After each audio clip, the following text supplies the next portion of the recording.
तो दुख है, दुख है, दुख कुछ है, किसी चीज उसको नहीं, दुख है, दुख एक फिनोमिना है। उस फिनोमिना को जान गए, उसके कारण को जान गए, तो फिर जो इलाज हुआ कर लोगे, बस इतनी सी बात है।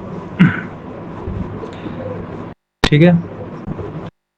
दुख कब नहीं इलाज ढूंढ पा रहे हो दुख का?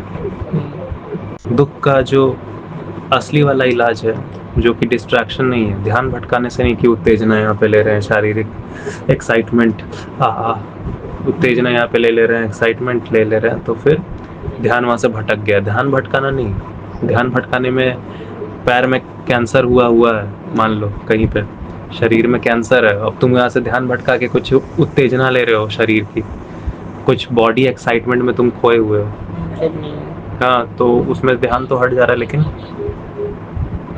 हट नहीं रहा है ना परेशानी। दुख तो लगातार आ ही रहा है, दर्द तो हो ही रहा है जख्म की वजह से, तो उसमें और ज्यादा ध्यान भटका रहे हो, और ज्यादा ध्यान भटका रहे हो, समझ रहे हो? तो एनेस्थीसिया देने से जख्म हो तो नहीं जाता है।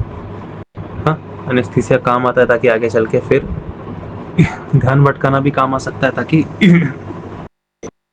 आगे चल के अवलोकन, हाँ, आगे चल के उस चीज को जाना जा सके और उसके कारण के ऊपर फिर काम किया जा सके। ये हो गया। तुम्हारा सवाल क्या है इसमें? मेरा सवाल है कि जब पता चल जाता है ये जो ब्रह्म नहीं था, तो नहीं, ये जो पता चला, यही ब्रह्म है। यही ब्रह्म है। हाँ, और यही काम। तुम बोला फिर हम लोग जीते क्यों? अच्छा, जब सब कुछ ब्रह्म ही है, ब्रह्म ही है। ये जाने, हाँ, ये क्यों जाने? ये जब जाने, तो तुम वास्तविकता से जुड़े, बेवकूफी से हटे, इसी को ब्रह्म कहा गया। अच्छा, तो यही काम है। हाँ, अब समझ में आ गया कि शब्द किस तरह हम लोग को फंसाता है। पूरा तुम्हारा जो दिमाग था वो शब्द पे चला गया। किस मीनिंग में उस शब्द को यूज किया गया है, किस कॉन्टेक्स्ट में उस शब्द को यूज किया गया, वो पता नहीं लग पाता है। अब समझ में आया कि तुम्हारा जो इतना सीधा बात था, इतना सीधा बात क्यों नहीं समझ आ रहा था, क्योंकि समय के साथ जो कॉन्टेक्स्ट है उसको इतना घचड़ मचड़ कर दिया गया है, कुछ समझ नहीं आता। बात वही रहनी चाहिए, मीनिंग वही रहना चाहिए जो सच है, सच्चा मीनिंग रहना चाहिए, बस लैंग्वेज बदलती रहे चलेगी, तरीका बदलता रहे चलेगा, और ये होना भी चाहिए, वरना तो योगी लोग सब ये भी बोल दिए ना कि कृष्ण ने खुद बोल दिया कि सत्य कभी मिल नहीं सकता।